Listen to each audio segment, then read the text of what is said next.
Okay, welcome back to the lecture on embedded systems. Topic for today is processing. So what I'm going to talk about today is basically what's the difference between a microcontroller and a microprocessor, what kind of mechanisms you can find, or typical mechanisms you can find in a microcontroller, and how to select them based on the requirements or based on some requirements that we looked at last time. Right, so let's get going. As always, you can open up the slides. So what we are doing right now, should be fine. So what we finished is this one here, and we are now looking slowly into the hardware stack of things and going for those two today, the processors and the memories, or parts of that basically. All right, so here's another view of how embedded hardware looks like, or what you will see in embedded hardware. You can see this loop quite often in the slides, and it's always something that you should remember. That you have an information processing unit in the middle, which basically works via an AD converter and a DAC converter for its inputs on the ADC, so moving from the analog world to the discrete world, digital world, where we do the information processing.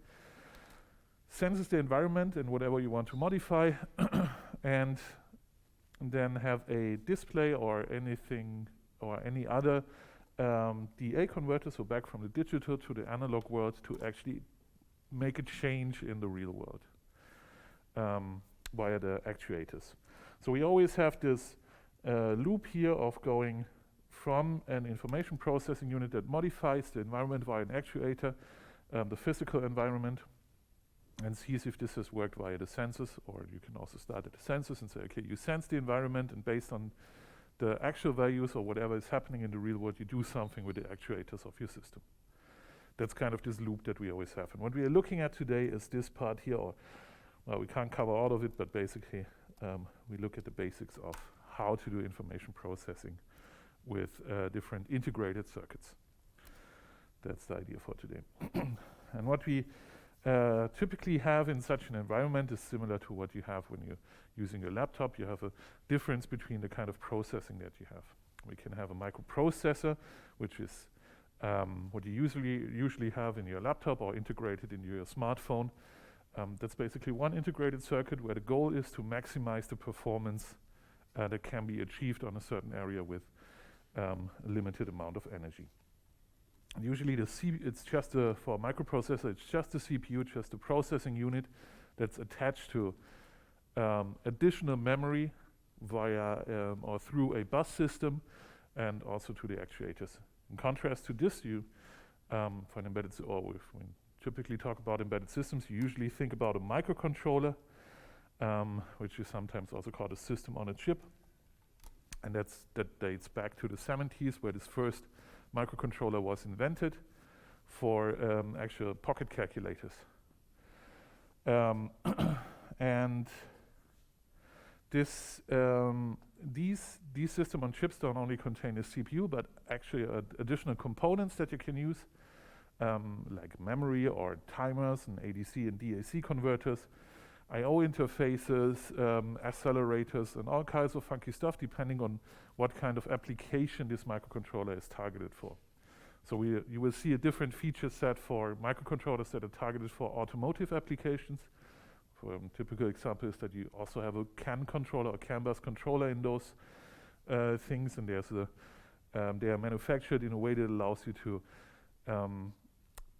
estimate the reliability of this integrated circuit or this microcontroller, while for similar or different applications like an IoT or smart home control, those things look differently, where you typically have a wireless controller also integrated into that.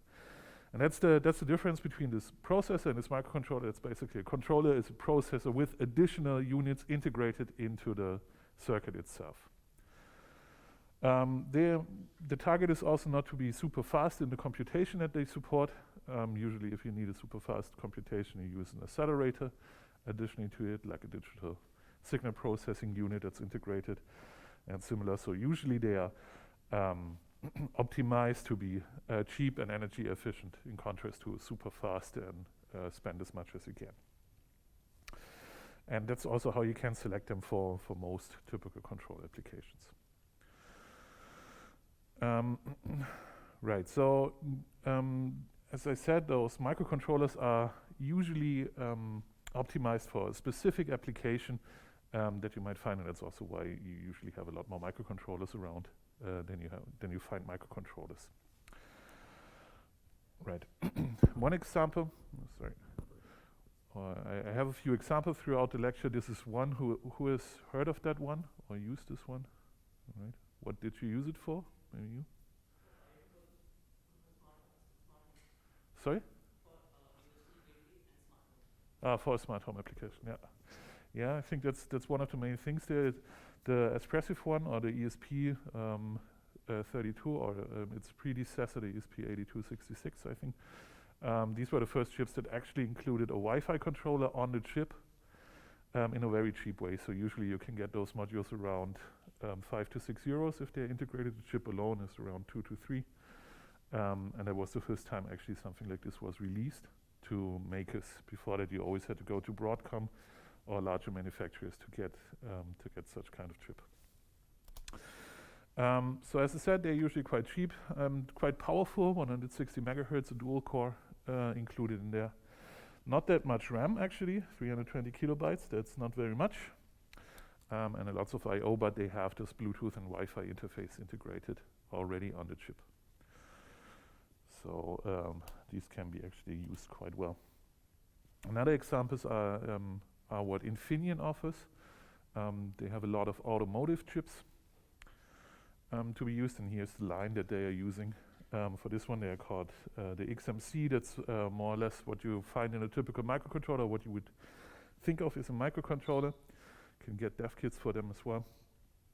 And the larger line, the RX1 and so this RX2, these are actually thought for multimedia application and things that need a little bit more processing power in the car.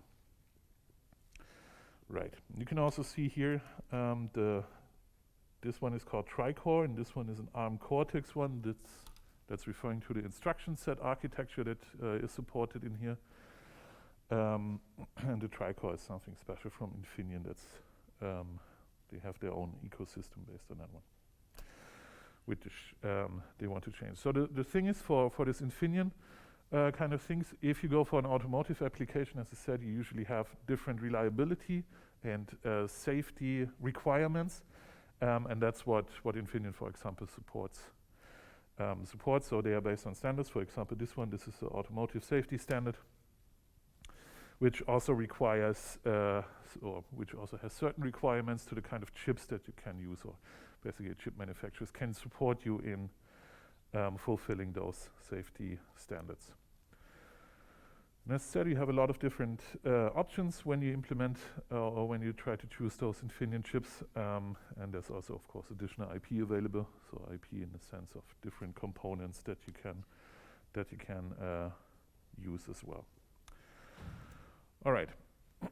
So this is a slide from last time. I think this didn't really work, but these were the answers that you gave as well. And this lecture today is structured a little bit around this and how it works. So I think what everybody of you knows is that the power consumption and basically the energy that's required, that's a very important thing.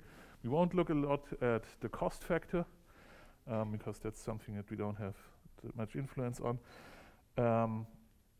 And we also look at the timing constraints for that one and how the choice of microcontroller or platform that you use to implement your embedded system actually changes based on those requirements. So for microcontroller, or whenever you're faced with the work of actually choosing a microcontroller for your project, you usually go for efficiency. So you want to have your microcontroller or your system to be as energy efficient as possible. That's basically if you run on battery, for example, which is typical for most embedded applications, then you want a microcontroller that is very energy efficient, and that usually requires to have a power management feature on those microcontrollers. We'll look at a few examples of how they look like in typical microcontrollers. Then you want to be as memory efficient as possible, and that's because if you look back at the examples, you can see that there's usually not that much of memory available to store the code that you run on, and also the program that you write, the algorithms. And the architecture that you choose for your microcontroller, whether it's an 8-bit, 16-bit, 32-bit, whatever microcontroller, if it supports a compressed instruction set architecture, has a direct influence on how efficient your code can be expressed or stored in memory. We'll see a few examples of that. And then you also want to have support for runtime efficiency. That means meeting real-time criteria or requirements, and also having a processing that's adequate for the application that you have. So if you do, for example, a video processing on your platform, you of course need to be fast enough and choose your platform accordingly. We'll also see a few examples of how different memory architectures actually support you in meeting those real-time criteria. Right. So these are the three things that we're gonna look at. We'll, of course, you can also choose your microcontroller based on safety and security requirements. So if you require crypto, for example, on that one, or also on the connectivity base. So if you work, for example, on an application where the major requirement is the connectivity to the outside world or to the components on the outside, then of course the connectivity and the choice that you have there would kind of, if there's a Wi-Fi controller included, an Ethernet controller or other network controller, also influences then the choice that you have there. But these are basically not something that we're going to look at. Okay, so let's start with energy efficiency and see what kind of choices we can make on a microcontroller that influences how we can manage the energy that we have for our platform.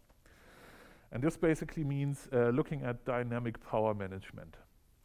And let's see what you already know about this. So here's a small Mentimeter quiz where you can basically just take 2 minutes and go to this link here and basically post what you think. I'll post it in the chat as well.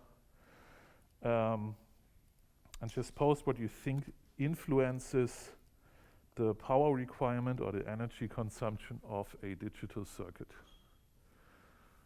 Right, so let's take 2 minutes until 1:30. Just post a few things.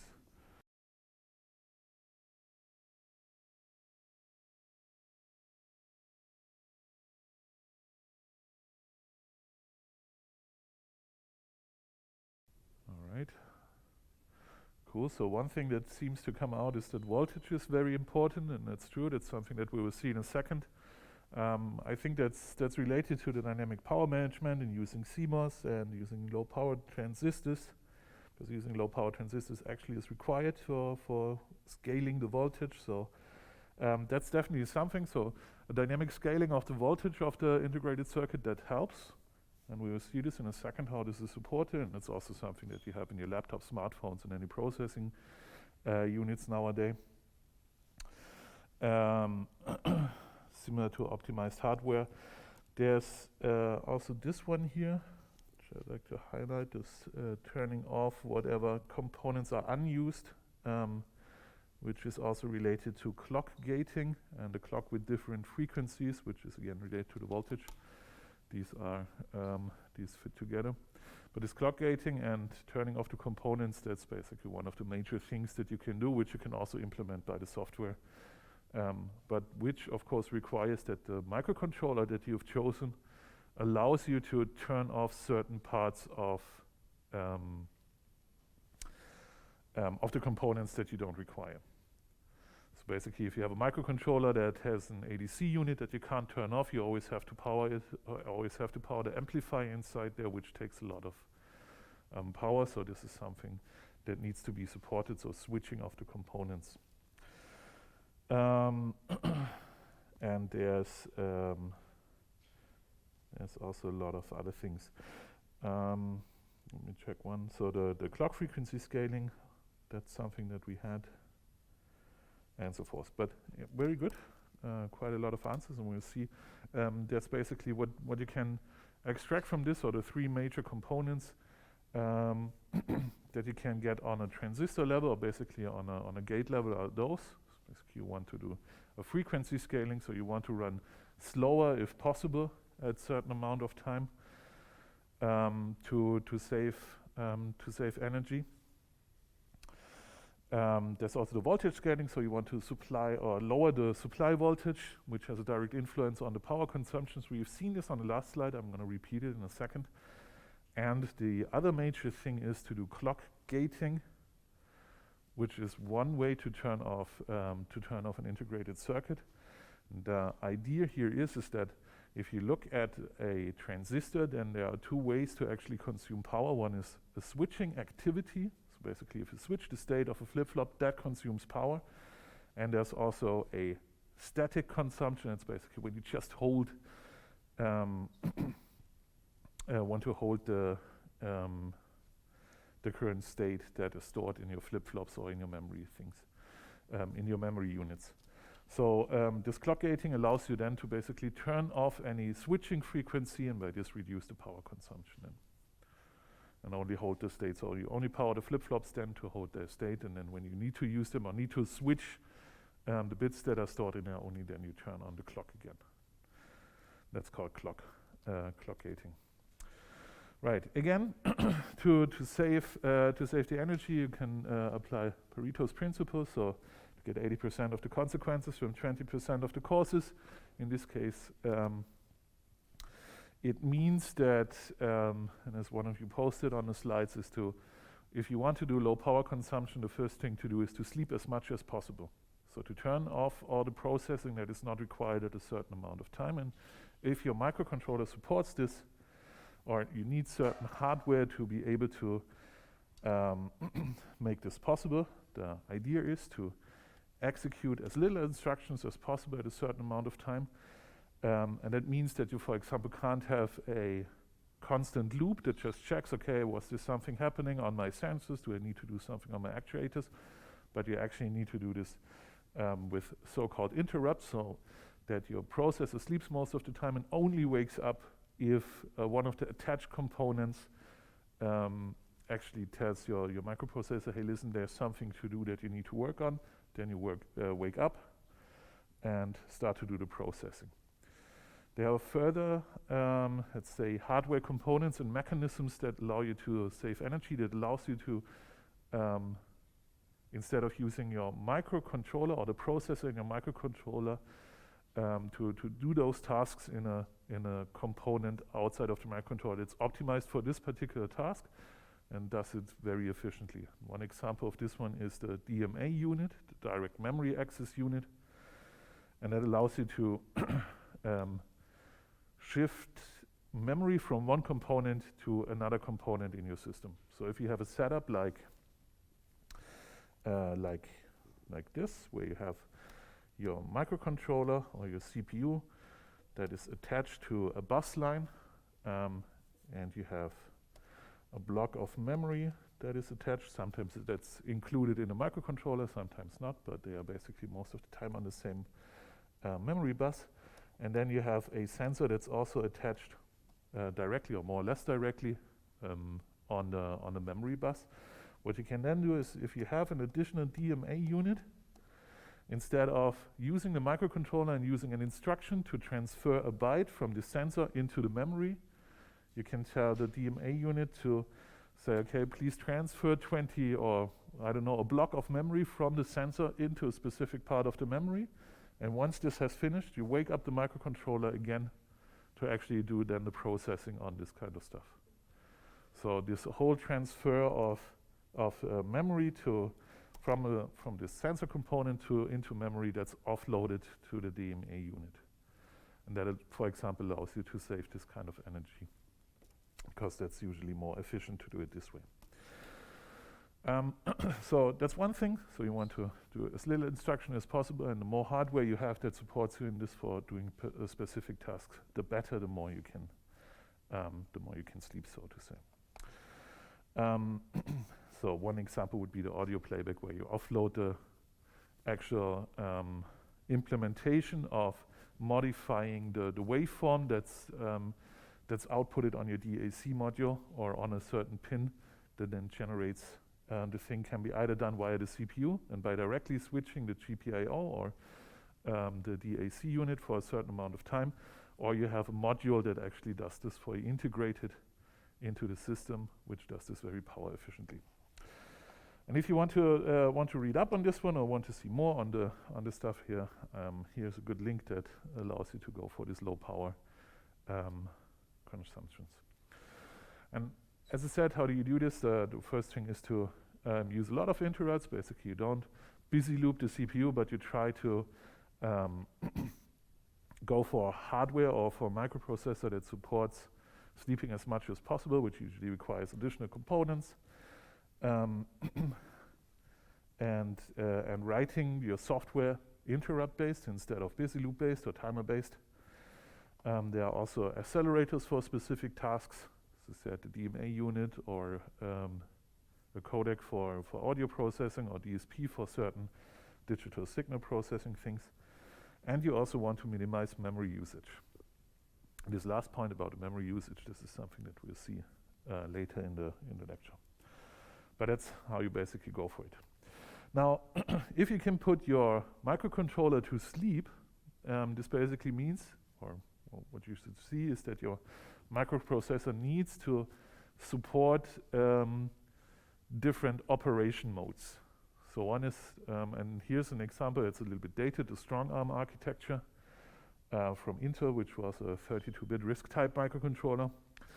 And this microcontroller had 3 states in principle. So you could have a run state, where you can run it then, drive it at full power, which consumes 330 milliwatts if you run it there. You could switch into an idle mode, which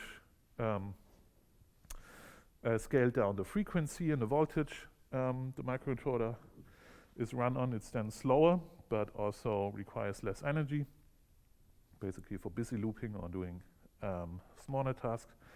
And then you can also turn it into a sleep mode. That's basically turn off almost everything on the microcontroller and only wake up on an external interrupt, for example, a timer. You can say after 20 seconds, please wake up again, or if my sensor value reaches a certain threshold.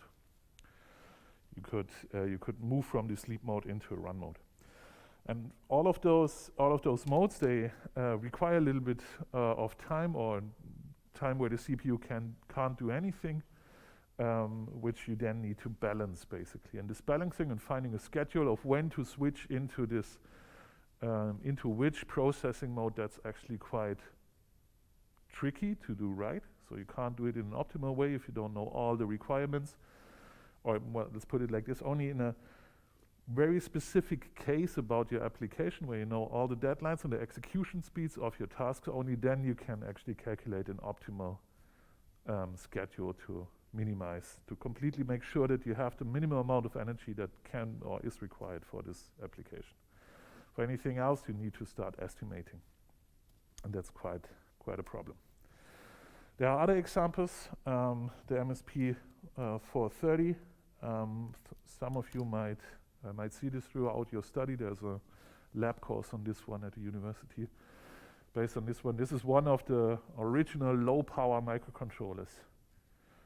They were the first to support these low-power modes. And what you see is that the CPU actually doesn't only have like 3 states like a strong ARM, but actually 5 states: an active state where everything is running, and then different parts of the microchip or the microcontroller can be turned off for doing processing. And in the lowest low power mode, actually everything is turned off, so not even the CPU runs. And our clocks are disabled. So this is only a power mode where only the memory is refreshed. So this is like a suspend to RAM that you know from your laptops. And this actually almost consumes no power anymore. The thing is, the challenge here is, if you want to use this kind of mode, you need to program your application that you require in a certain way. So you need to make sure that you can wake up at the correct time, for example, or from an external interrupt. Right, but this allows you, so if you look at this allows you to save a lot of energy So it can basically run on a single coin cell for a number of years if you spend most of the time in this low power mode, like this one or this one, and only wake up for a very short period of time for this MSP 430 and do your thing. Right, and this also, so this is pretty cool for like say a CPU, and if you want to do processing. Of course, there are application fields that are even more challenging than just, well, basically making a really good schedule for your CPU and your processing parts. And that's when it comes to a wireless communication. So doing low power wireless communication, this is part of active research. So if you go for wireless sensor networks, the main challenge there is to make sure that you can communicate with, well, as little delay as possible, transport as much information as possible, but still make sure that you can run on a battery for a year or for 2 years. And there are special wireless protocols that support you in doing this. Even Wi-Fi can do this in a little, well, in a certain way. But these are the challenges there as well. So this low power is not only limited to processing.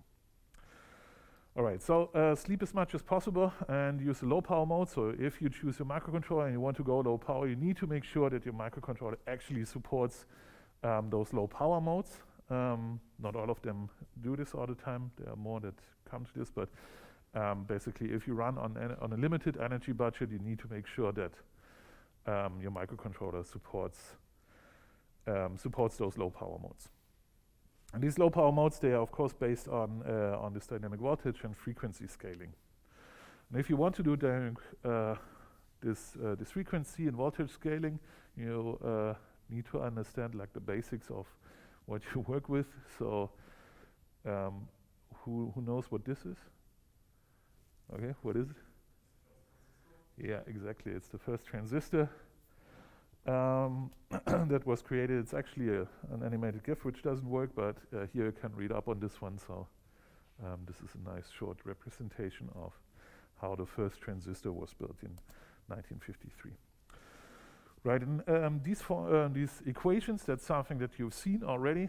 I think I had it last time in the slides, and this is a representation of the power consumption based on the voltage and the frequency of your CMOS transistor.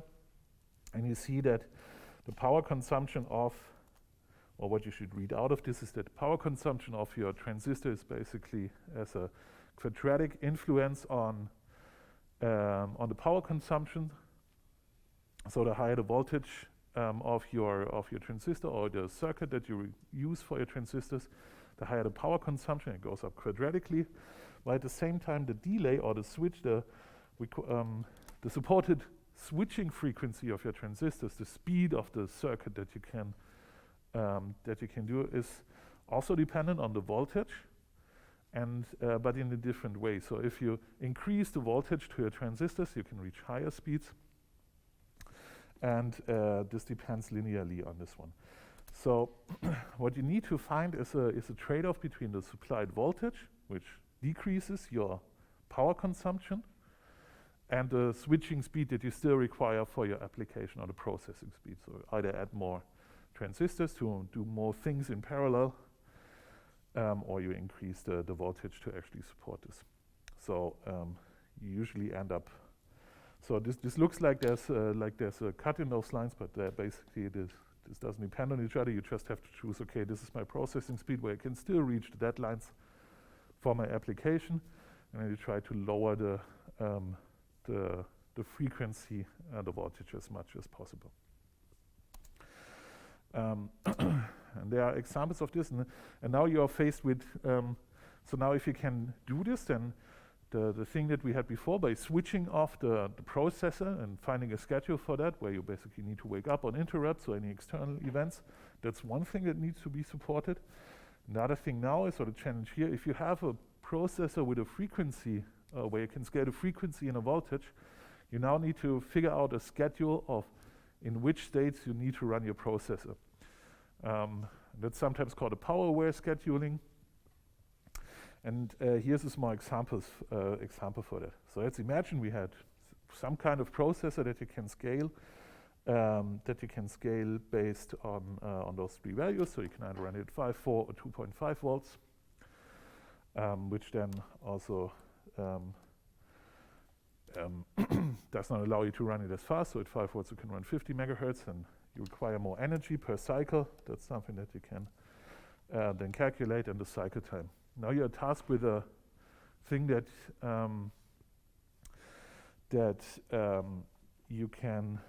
you need to execute some tasks. This task requires 10 to the power of 9 cycles to complete, to do this calculation.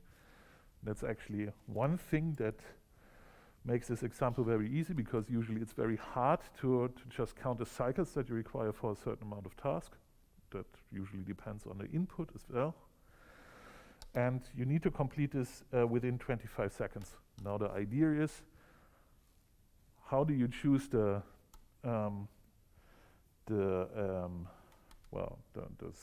frequencies and the run modes of your processor to make an energy optimal schedule.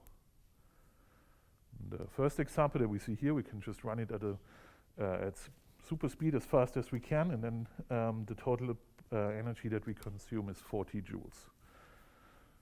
If we are super fast, we met the deadline, and that's good. So now what we can do is actually make sure that another idea is to basically run as fast as possible.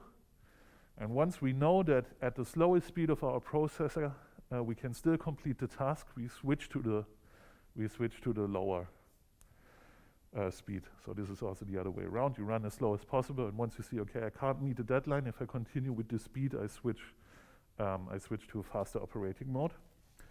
If you calculate this, then what you can do is to divide the amount of cycles at 50 megahertz and the amount of cycles at a slow speed. You multiply this by the energy per cycle in a certain operating mode, and then you can calculate the total energy, which amounts to 32.5 joules then. So we save energy by doing the switching. Is there another way that you can think of, or another heuristic or estimation of how you could schedule those tasks?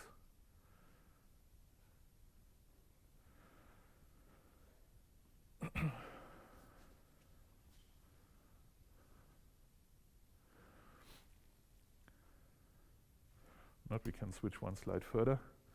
That's basically, we can run at the optimal voltage.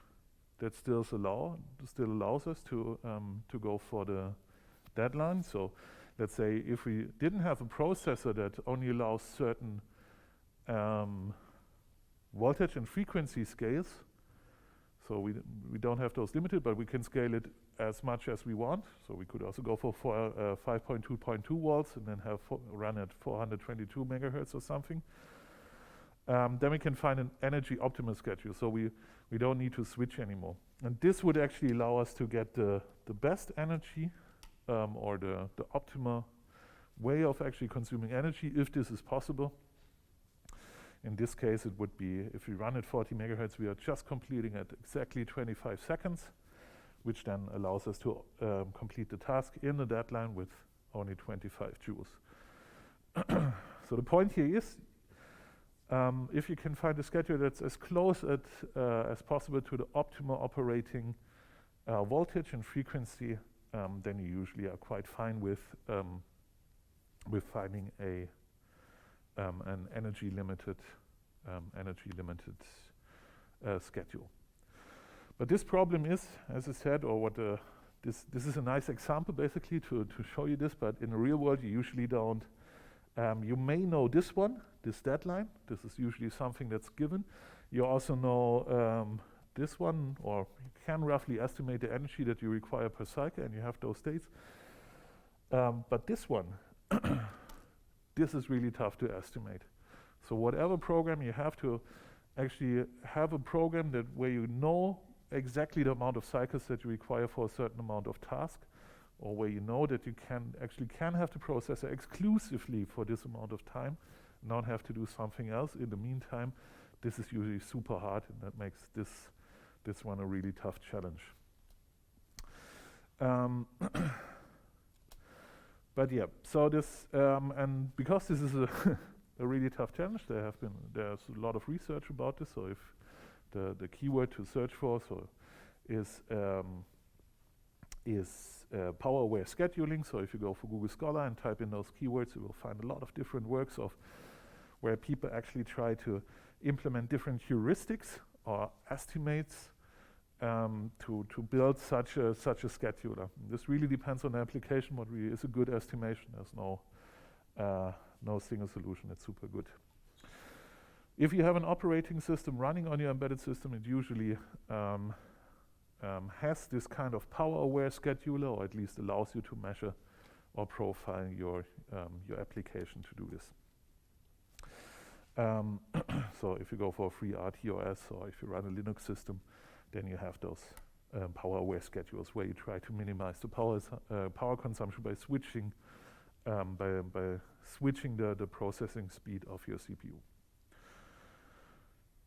Right, but to actually figure this out for your application, as with most other things as well, you need support in actually measuring this kind of thing, and that's usually done with a power profiler. And if you are on a platform that doesn't support this kind of profiling, you can always do this trick that's also published by the Contiki operating system, a Contiki power trace.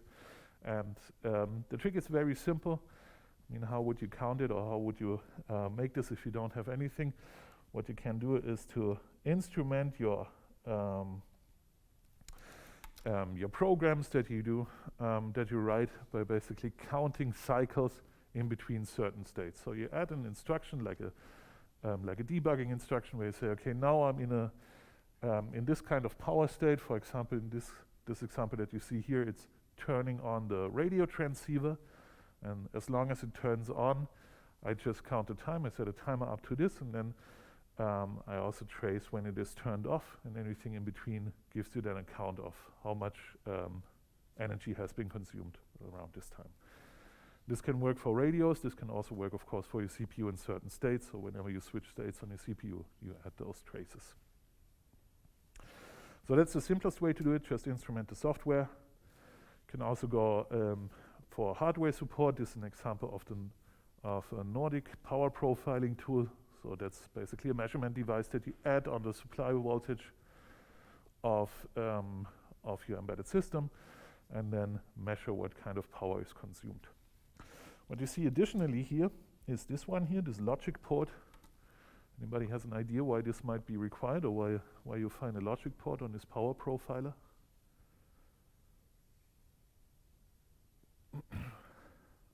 Or you want to add something, another input to your power profiler.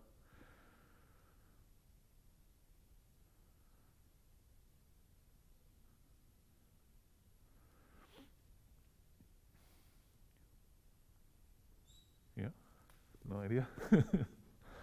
Okay, so the idea is the same as we had before. You need to trace this and basically get relate this to some kind of code that you have. So what you want out of your power profile is to say, okay, this part of the code that I have here, what kind of power is consumed there?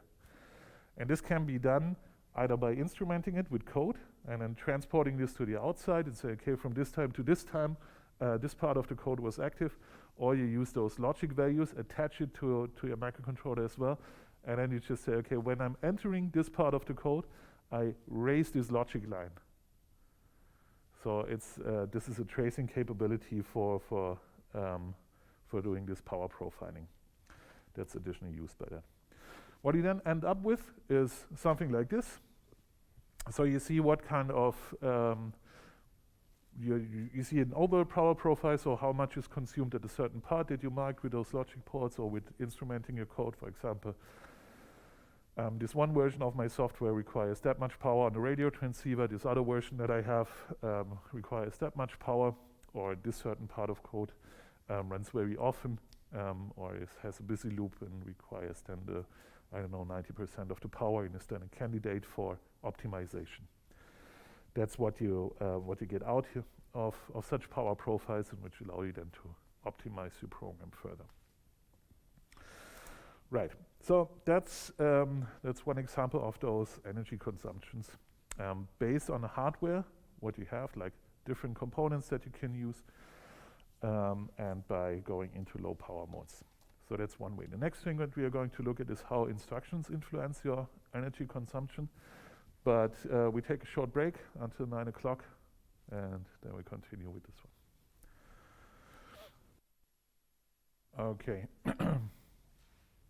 So let's continue with the instructions and how those have an influence on the amount of power that you consume, or that your integrated circuit or your microcontroller consumes. For this, you need to understand, of course, how a microcontroller actually works, at least on a very basic level. We'll get into more details into this later on in the lecture on C, but for now, what you can imagine your microcontroller as a, well, let's call it a black box. What it does all the time is to get an instruction from memory, and this instruction could be anything from modify this part of the memory, do a calculation like summing up two numbers, jump to a different way, or execute this instruction next, check whether those two things in memory or in memory are similar, and based whether they are similar or equal, either execute this part of the program or another part of the program, and so forth. And the CPU does nothing more than take the next instruction and execute it. Take the next instruction, execute it, take the next instruction, execute that. That's basically what's happening there. And the difference between those processes that you can have, or the architectures that you can have, are the sets of instructions that can be executed. There is an overlap between those. However, it's different how they are expressed, and there are also difference in how they actually work internally. And the two most common instruction sets, or the sets of instructions that can be executed, are the x86 and the ARM instruction set. So if you have an Android smartphone or an Apple smartphone, you will probably use the ARM instruction sets, or the processor that runs all the stuff runs on the ARM instruction set. For your laptop, it's most commonly of any server that you use, it's still the x86. There is a newer one that gains a lot of traction at the moment. There are, of course, a lot of different instruction sets, also a historical one. But the one that's they're getting a lot of attention right now is RISC-V. Has anybody of you heard of RISC-V already? So that's an open source instruction set. So for example, in contrast to x86 or ARM, you can download a specification and see, okay, how is a particular instruction encoded? So is it encoded in 8, 16, 32 bits? And what do all the single bits mean? Or what kind of influence do they have on the instruction that's going to be executed? And that's something that you can get for ARM and x86, but not that easily. So usually you have to pay royalties to see all the complete instruction set that is supported. But this is different to the RISC-V, where you can basically go on GitHub, download a specification, and download specifications written in VHDL that actually tell you how this chip works on a transistor level. Right. Anyway, all processors do the same thing. They take the next instruction, execute it, and modify memory with it. And most of the things that you see nowadays are so-called register machines. So you have a limited amount of registers on your CPU that you modify directly, and you have a load and store instruction. It's also very common, where you load something from main memory into those registers, then you modify them internally on this very fast register level, and then you write it back. That's what's most common. Right, so the difference between, or that's one difference, another difference is what those instruction sets are designed for. The x86, for example, that's optimized for high performance, so you have special instructions for common operations that are super fast or super efficient to execute on a certain CPU, for example, vector processing. We not only say, okay, please add this byte to this byte, but actually say, okay, there's a block of 256 bytes, and this is the operation that I want to do on them. And then it's a single instructions that you hand off to the CPU to execute. This, of course, requires more transistors and more area to implement, and also increases the energy consumption of this platform then. For an embedded system, you try to do it a little bit the other way around and be more efficient. So you usually limit the amount of instructions that you can execute or that are supported, and then you are more efficient in the area that you use and also for the energy consumption. But you then have complex operations which you can't express in a single instruction anymore, but you basically then have to execute 20 to 40 to whatever amount of instructions to do the same thing. And so there's a trade-off to find there. So if you have something that you do very often, but which requires a lot of instructions to be executed, it might make sense to think about a processor that supports this particular operation. All right. So to find this trade-off between this implementation and this part, we are part of a research project called Scale for Edge. So if you're interested in diving more into this computer architecture or basically optimizing these kind of things, just drop me a note. We're always looking for people that want to join this project. Here, as I said, the idea is to find this trade-off between if I have a certain application, can I design a processor specifically for this application? And can I design it in a way that's then optimal later on? That's the idea behind this project. All right. Anyway, one big thing, if you look at a microcontroller, is the choice of so to say, bits. If you use this, if you use a microcontroller, so you can have actually 4-bit microcontrollers as well. 4, 8, 16, 32, 64, 128 bits that you can have for the instruction set. Who of you already knows what the difference between those is? So what's for example, the difference between an 8-bit and a 32-bit processor?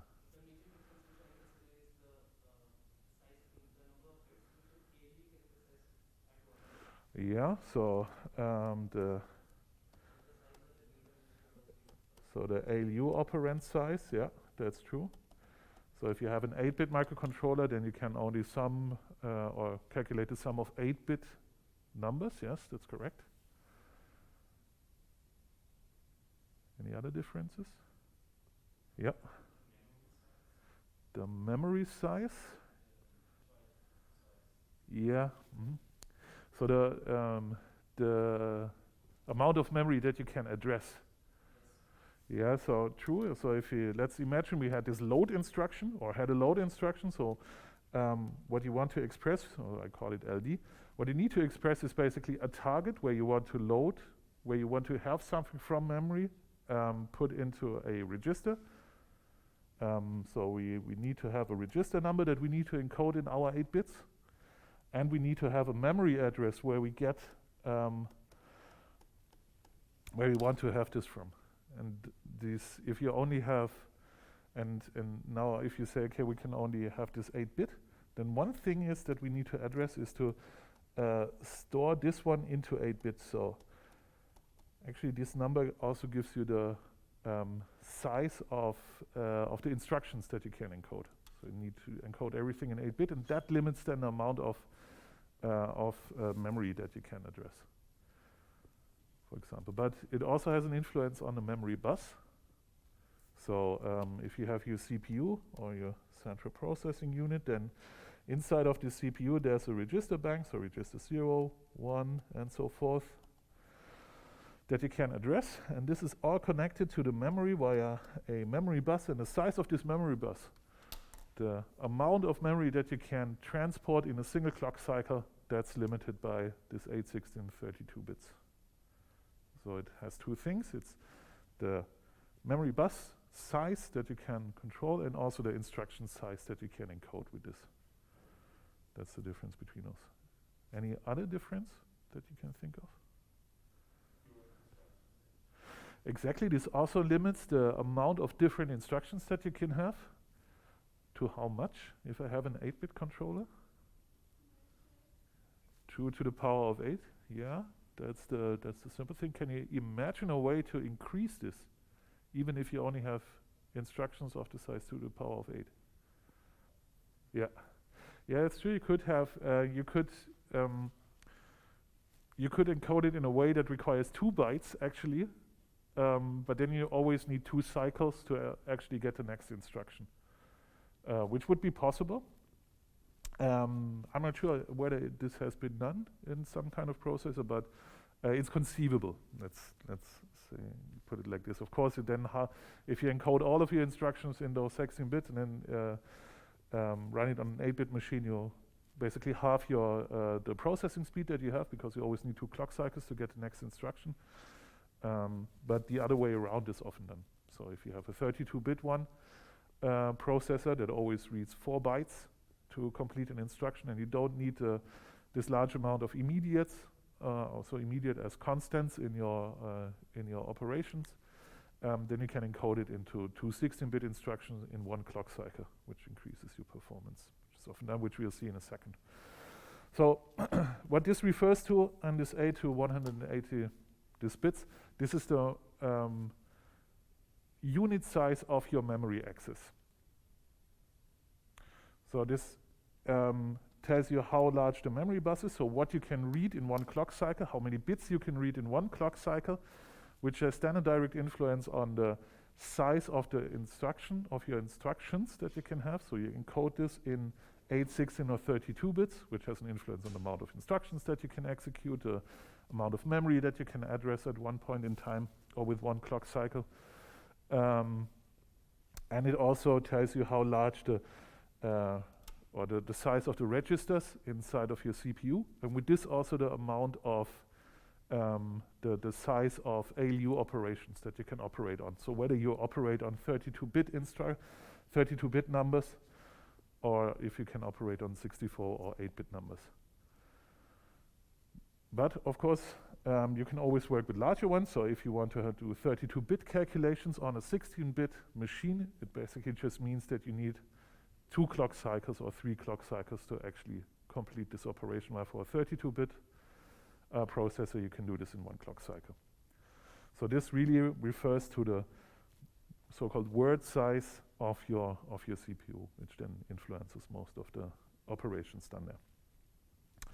All right, so as a rule of thumb, of course, more bits are better than less bits if you want to go for processing speed. But other than that, if you have a control application, it's very limited. Let's say for a thermostat or something, you probably don't need a 32, or you can get around with an 8-bit machine as well.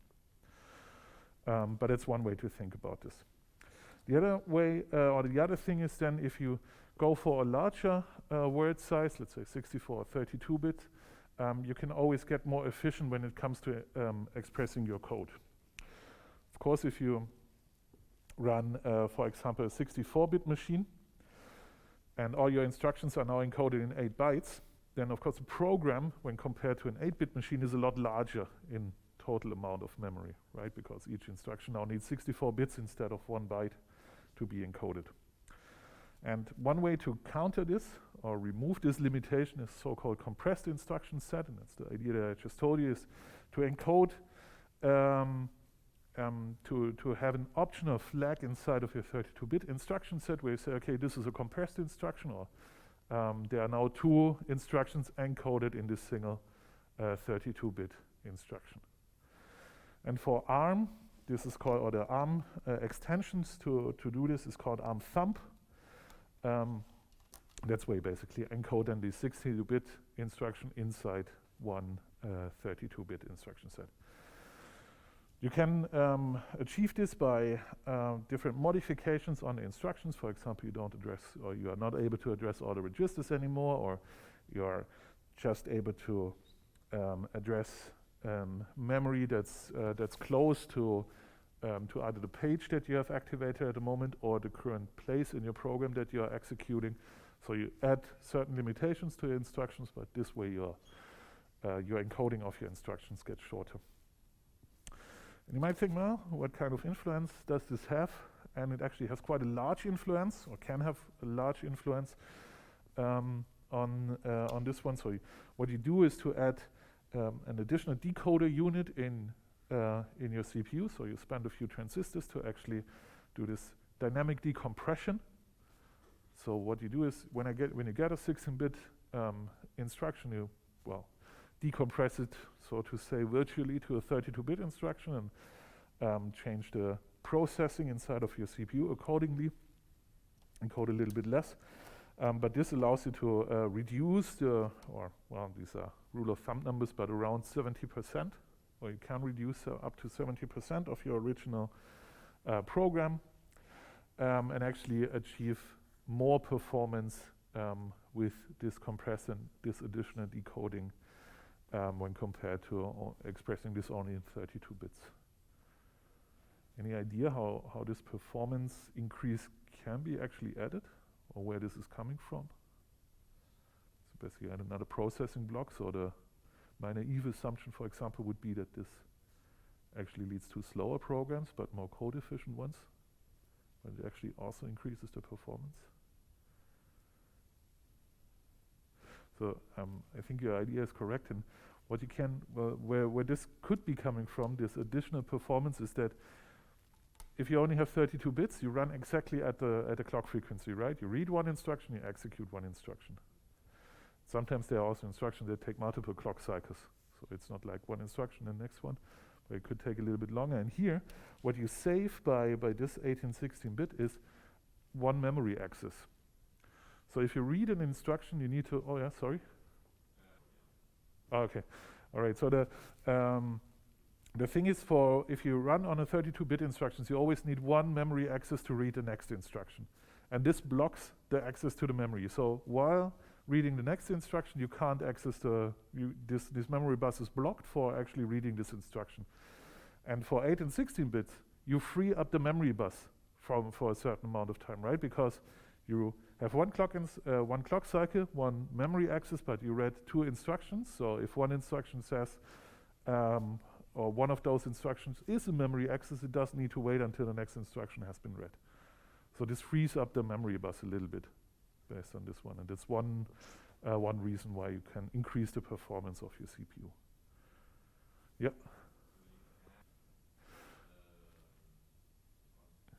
Yeah, I get your question. So the question is whether with this compressed instruction set you can execute two instructions in one clock cycle. That's not true. So you still need one clock cycle per instructions at least, but you save this memory access to actually read the next instruction. So what your and that's a little bit. So what your CPU does all day is, as I said, you have some kind of memory somewhere. There's a list of instructions that are stored, and your CPU accesses or gets the next instruction, decodes it, and executes it. And let's say in a very simple manner, we can imagine this taking exactly one clock cycle, this whole process, right? And now, if we execute two instructions that are encoded in 32-bit, we have this memory access, decoding, and executing. And now, the next instruction is again a memory access, which takes a certain amount of time, the decoding, which takes a certain amount of time, and the execution. Now with this compressed instruction set, we save this one memory access. We basically have two instructions that we access. We decode the first one, execute it, one clock cycle, and now in the next clock cycle we can, it's actually not absolutely correct, but let's imagine this whole thing is then a little bit faster because we save this one memory access. That's the idea, but it still takes, each instruction still takes at least one clock cycle.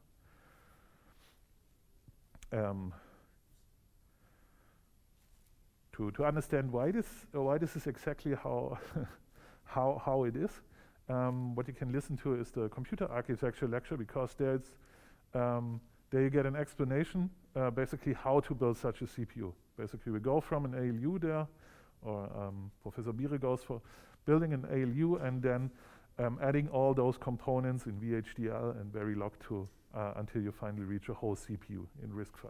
So if you're interested in that and how to do this, then you need to listen to the computer architecture lecture. All right, but we just remember compressed instruction set are good. They can increase the performance and decrease the code size, which then, so that's something that you might want for your microcontroller. There's of course something for RISC-V of this as well. There's an extension that allows you to do this for if you have a choice of microcontroller of things. Right, so that's how the instruction set, so to say, influences the energy consumption. Of course, if you can and also the code size. So if you have a choice of microcontroller and you, for example, only have 320 kilobytes of RAM, where you need to store all your buffers, all your memory, and your program, you actually want to have this reduction with the compressed instruction set. All right, so let's see what kind of memory architectures we can have in our microcontroller.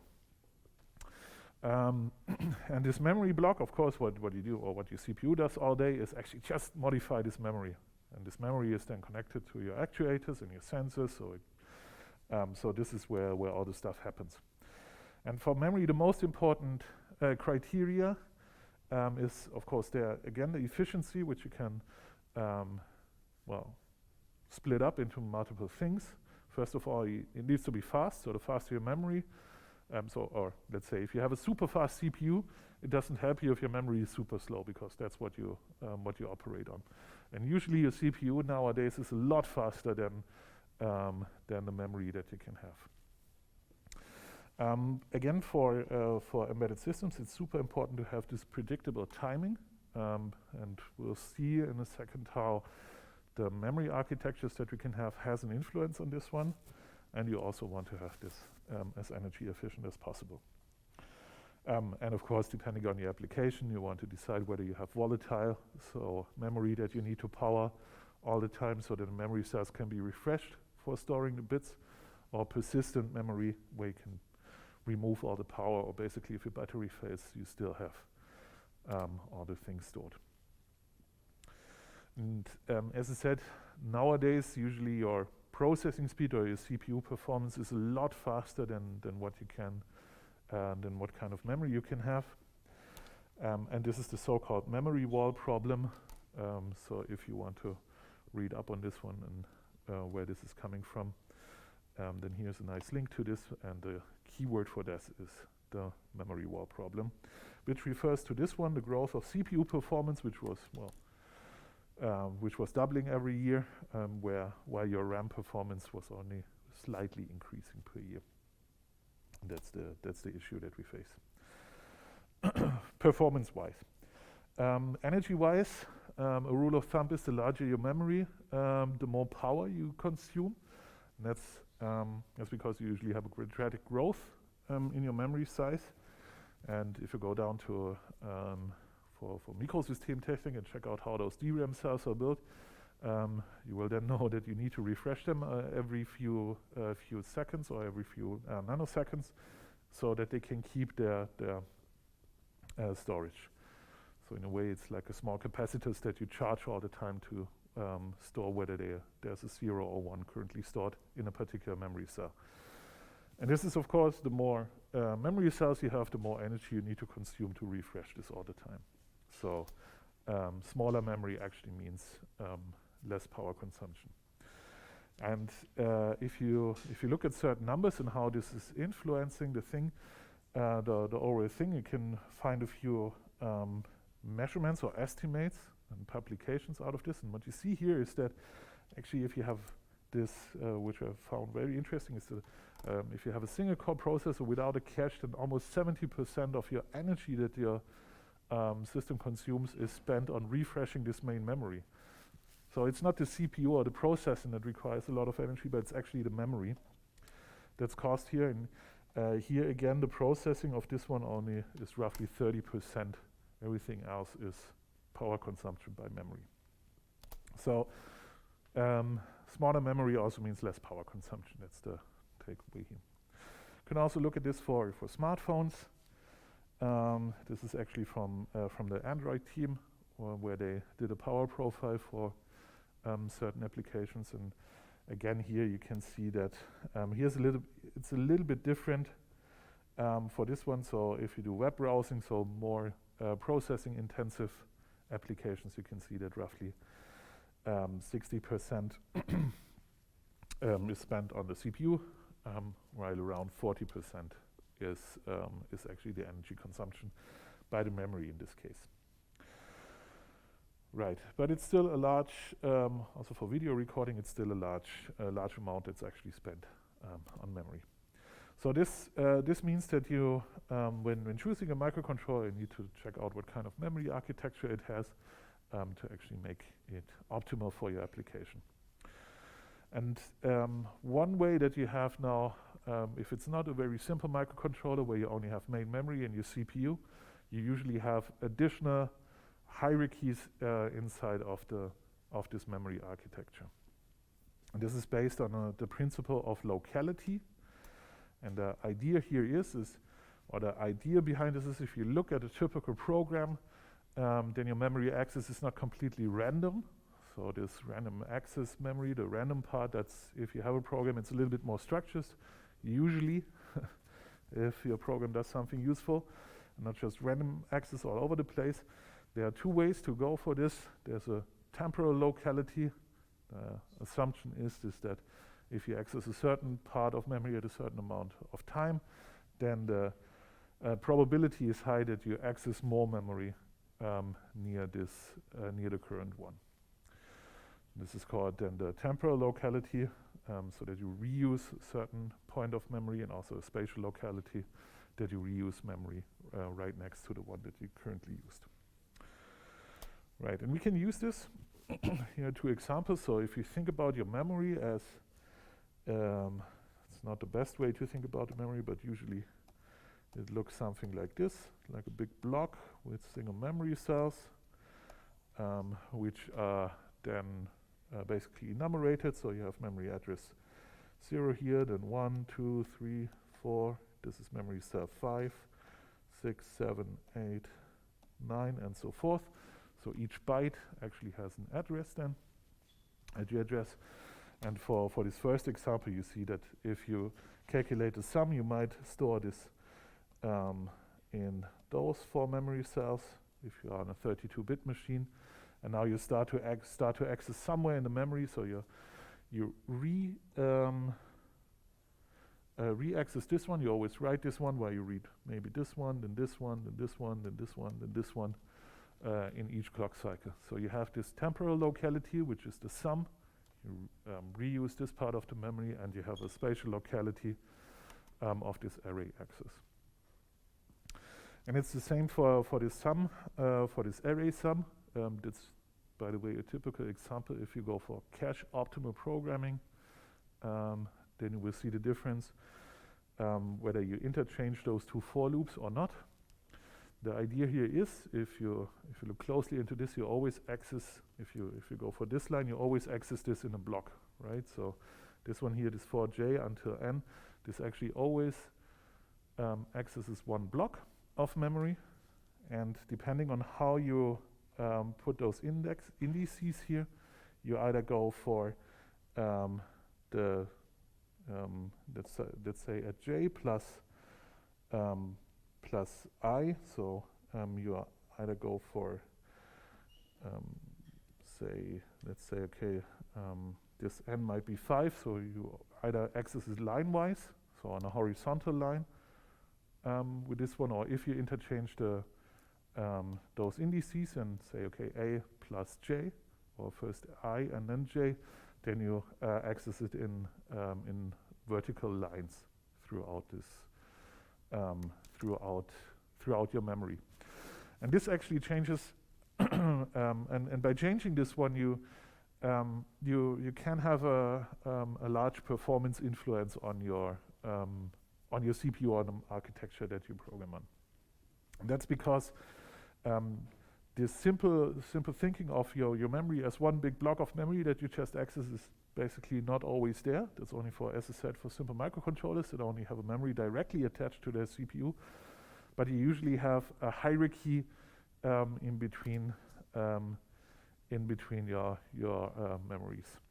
And that's because fast memory is super expensive and also very large, and that's why you start to add this hierarchy where you say, okay, the fastest way of memory are actually my registers. I only have 16 or 32 of those in my CPU, which are then connected to so-called caches. These are smaller amount of memories that can load a block of your main memory and cache it in between. And then you have the actual main memory, which is then the one that you modify with those addresses, and you can have additional storage things that are mapped onto this main memory. But the thing here is that this this cache is smaller. So if you again think of your main memory looking something like this, these are my memory blocks, might be a little bit larger depending on how you go for it. Then what you can have with, I can switch the colors, then what your cache can do is actually, if it's exactly one big line, then you can at some amount of time only have those 4 bytes inside of the cache. So once you accessed this, for example, sum, which is stored here, then you can decide to load this whole line of the main memory into your cache and then make sure that it's super fast to access. If you access this multiple times, you don't need to have spent like 50 nanoseconds to access the main memory, but only 5 nanoseconds to access whatever is there in the cache. But this increased the performance of this one. But the problem, of course, is if you have only a small copy of your main memory in the cache, is to how to select which parts of the main memory you actually cache at a certain point in time and which you don't. And that's the main issue with doing caching. So to select which part of the main memory you want to choose. All right, and we'll look at this in a second. what you can do. But the idea here is, if you look at the memory hierarchies, or if you look at a memory, you don't only have this single big block of memory. That's what you usually see as a programmer, right? Single big block of memory. I modify this one. But in the actual real world, it's a little bit more nuanced and complicated. You have this hierarchy where you have the registers that you temporarily copy parts of the main memory. Then a lot, which is super fast and has almost instruction cycle latency. Then you have the cache in between, which keeps a copy of the main memory, which you can also access very quickly or with low latency, which then allows you to have this copy of the main memory, then the main memory, which is a lot slower, but where you can read a lot of blocks in a single or for a certain amount of time, and then the secondary storage. And again, there's a difference between a microprocessor and a processor. So usually for processors, you only have a cache included. So level 2, level 3, level 4, different levels of caches there. While for the microprocessor, you usually have everything included on the IC. Okay. And as I said, you add this memory hierarchy because only this one, only at this level, only in the register level, you are actually able to read this memory fast enough for your processing speed. So only the registers can usually be accessed in a single clock cycle, while the cache takes multiple clock cycles to get something out of this memory. And from main memory, it usually takes, give or take, 50 clock cycles at the moment to receive to receive new memory. So what you do is, instead of reading it bytewise, which would be very slow, you always read a big block of main memory into the cache, which you can then access faster, and then from the cache into the register, which is then faster again. But the problem is, how do you predict which memory will be accessed next? That's the core challenge here. That's what you do with this principle of localities. So you usually get a lot slower. So the idea here is, instead of what you usually, as I said again, as a programmer, you usually think about your program as accessing a single byte of memory and modifying this. And if you did this, you will figure out, okay, this is very slow from time to time. And the reason is that you always need to, or that you can, the actual implementation is that you don't access memory byte-wise, but by accessing a byte, your caches actually predict the memory access for the next big block of memory and reads this from main memory. So you always get a copy in your cache, and then you modify this cache. And if the kind of access that you program to your main memory is not predictable, then you get a bad performance, because then you always need to go back to the main memory and read the whole thing. Okay. Now the idea is, or here's a few examples. As I said before, your latency that you require, that's typical, which is the different caches, or one example of a cache hierarchy here. And the thing to see here is that once you go down, here the latency increases quite a bit. while if you go up here, the other way around, that also increases the cost and the energy efficiency of those ones, of those caches. And these are all examples of caches that you typically find on a system. Right, but as I said, core challenges are those three things. Which is the next block that we should read from the memory? When do we write this cached memory back? When is a good time for that, for example? Basically if you and also what would be the next cache block or the next amount of block memory that will be replaced once we require a new one inside of our cache. These are the main things. And this is, we are still looking at a very simple example of a single processor and a single cache and a single main memory. It of course gets a lot more complicated if you have multiple processors connected to the same memory. But it's out of the scope for this lecture. Anyway, we'll look at a few basic caches that we can use. And the first one that we look at is the so-called direct mapping cache. And this is a very, well, let's call it direct idea, as the thing says. So what you need to do is you have a memory address, right? So this could be, you just enumerate all the blocks in your main memory, and then you basically need to decide, okay, what kind of, or which block do I read from main memory into the cache? And one way to say is basically if I have I have a limited amount of cache size or cache blocks that I can copy, which takes a whole line. This could be 1 byte per line or 8 bytes per line. And this tells me how large my cache blocks are. What you can then do is look at the memory address and just take the last, the least significant bits and map those to the block lines, right? So in this example, if this is our main memory and you access this block here, you can map this to basically the cache line. And if you have 8 cache lines, right, you need 3 bits to encode this. So you take the last 3 bits of your memory address to say, okay, whenever I access this block of memory here, which is addressed at 001, or if you have a whole block, you shift it a little bit to the left, then you map it to the cache line at 001. So the mechanism itself is very simple. So it's very structured. You just map all of those to the same block line. That's a direct mapping cache. Do you see an issue with this one? When you go for the principles of locality, so the temporal and the spatial locality.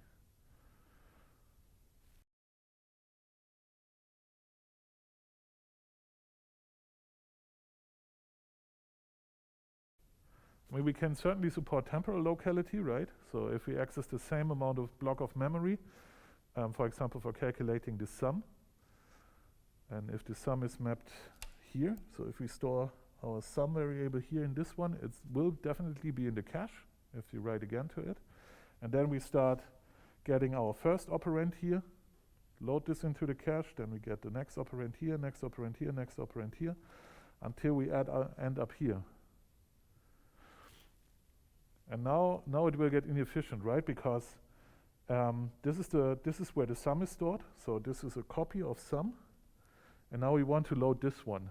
Now we have a cache conflict because we need to store it at the same block in the cache, which is already taken. So we, instead of using another cache block that would be free currently, for example this one, to store our operands, we can't because we have to store it in this cache block, and now we have to write back the sum to the main memory, then load this one into the cache, do the actual calculation, and then after we've done the calculation, we need to write back we need to write the cache line back into the main memory to read the sum again, modify it via the cache, and then for the next clock cycle, depending on how large our block is, we need to do the whole thing again. So this will get very inefficient, even though we would have enough cache left over, so to say, to actually not require the same cache line. So once you overlap, it gets, or once you access the same amount, a block that maps to the same thing, it will get very inefficient with this direct mapping cache. So it's nice to address it. That's very simple, but you actually face this overlapping problem. Any idea how we could modify this to actually make it to counteract this particular situation? Any other idea how to map main memory blocks to a certain cache line or to a cache block? Exactly, yeah. So your answer is to make a table that actually stores which part of the main memory is currently stored and which cache block is taken. Yeah, exactly. That's a good answer. That's the next one. That would be an associative cache, where you have this additional indirection, where you store, where you have an additional table where you need to do a small lookup for each memory access to figure out where the copy of our main memory is currently stored. And you need to do it in a way that actually allows you to be still super fast in this comparison. So we make a let's call it a mix of this direct mapping cache with different choices of where something could be stored. So it could be that we just write a table where we need to search through the whole table for each time when we access something, but this will be very slow and we won't win something or don't get any efficiency. But what we can do is to have multiple direct mapping caches in parallel. And then we choose the one, and we've done, if we have those, we map them all to the same cache line, so to say, or to the same thing. So here, that's a direct mapping cache, that's a direct map cache, that's a direct map cache, and that's a direct map cache. And our address is then, or parts of our address is then used to select which line we have in all of those four. And then we do and to figure out if there is a free space inside of one of those cache blocks, we do a comparison with all of them in parallel and see if there's a free one. If there's a free one, we store it there, or we have a cache hit. And if there is none, we need to select one of those to be replaced, basically. But in a way, it's storing this thing. It's just that we run multiple direct map caches in between. So we have an index here again with like the direct map cache, which gives us the index inside of those tables, and we additionally add a tag, which is then part of the memory, which stores in which of those cache blocks our data is stored. And we have a valid bit that actually says, okay, this is a valid instruction there. We compare those and figure out if we can have a cache hit or cache miss and need to go to main memory to load the whole thing, which is then called an associative cache. We then need to decide, once we have a cache, for example, if all of those 4 cache lines or 8 cache lines or k cache lines are then filled already, we need to figure out a replacement strategy. So which of those cache lines do we replace? And there are multiple ones. The first in, first out, or the least recently used strategy, where you replace the one, that is the oldest one. Or you can do a random selection. And again here, that's a little bit something that you can't really predict.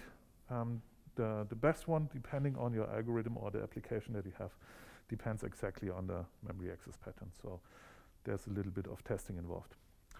Now, we are actually already quite late, so this is maybe something of, that's something for homework for you guys. We will do this next time.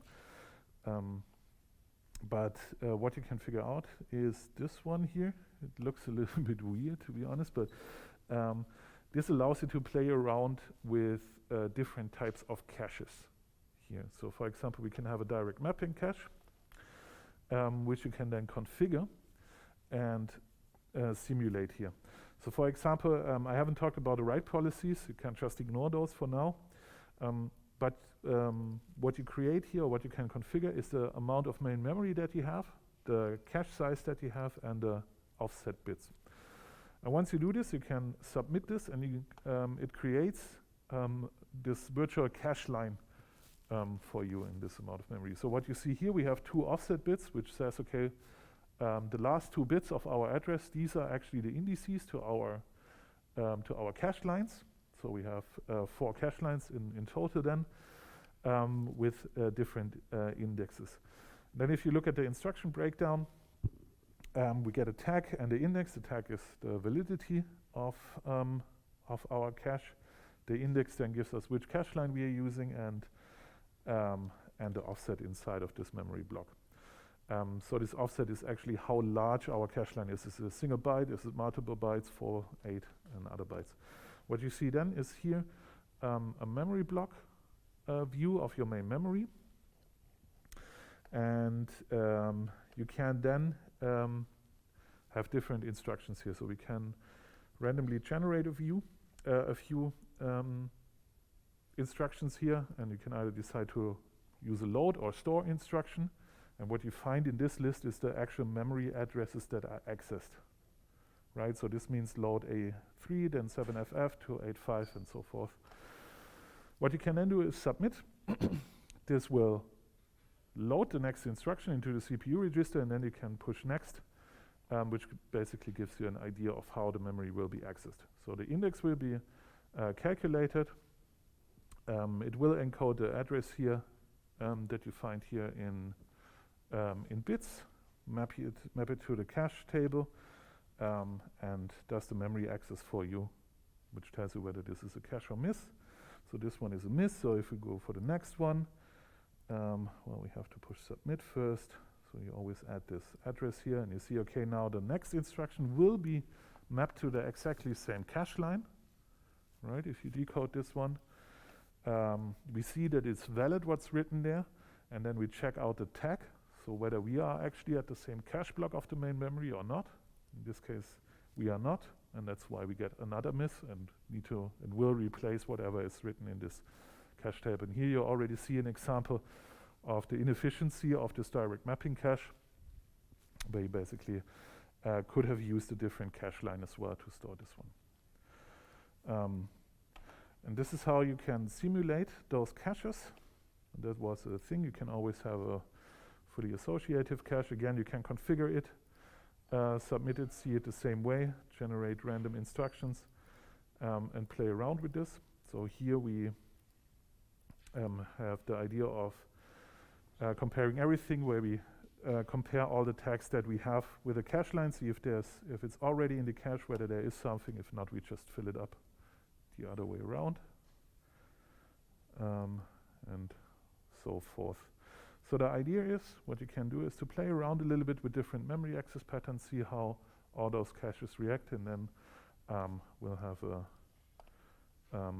look at those together in the next lecture. So this one would be a K-way